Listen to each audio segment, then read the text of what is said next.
안녕하십니까. 하나금융경영연구소 김혜미 수석연구원입니다. 오늘은 2017년 국내 은행업 전망에 대해 말씀드리고자 합니다.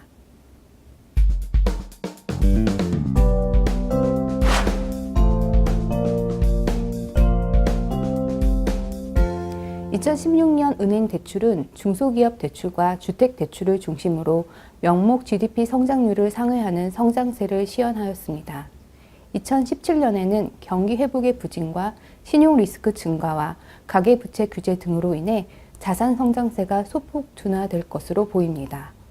2016년에는 경기 부진 지속과 불확실성 증대로 투자가 위축되면서 대기업의 자금 수요가 크게 둔화되었습니다.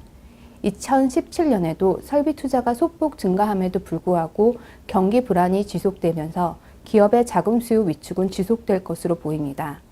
다만 중소기업의 대출의 경우 노후시설 개선을 위한 자금 수요가 증가하고 부동산 임대 시장의 성장으로 인해 성장세를 유지할 것으로 보입니다.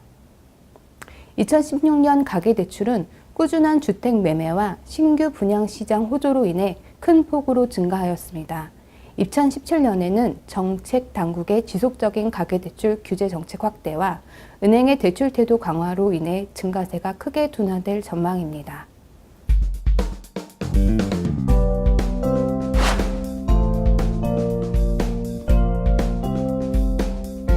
경기 회복 지연에 따른 금융시장 불안정성이 증대되고 체크카드 이용액이 증가됨에 따라 요구불 예금 및 수시 입출금식 예금 등 대기성 자금 중심의 저원가성 예금 유입이 지속될 것으로 보입니다.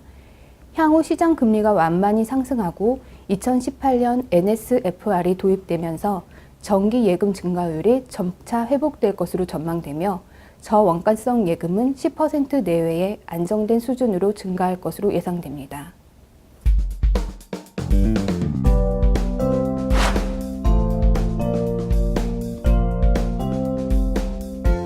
(2016년 6월) 기준금리 인하에 따른 님 하락세는 조달금리 인하 효과 반영과 시장금리 상승으로 인해 2016년 1사분기 중 하락세를 마감할 것으로 보입니다. 다만 미국 금리 인상에 따른 시장금리 상승에도 불구하고 고정대출 비중 확대로 인해 님 개선폭은 제한적일 것이라고 예상됩니다.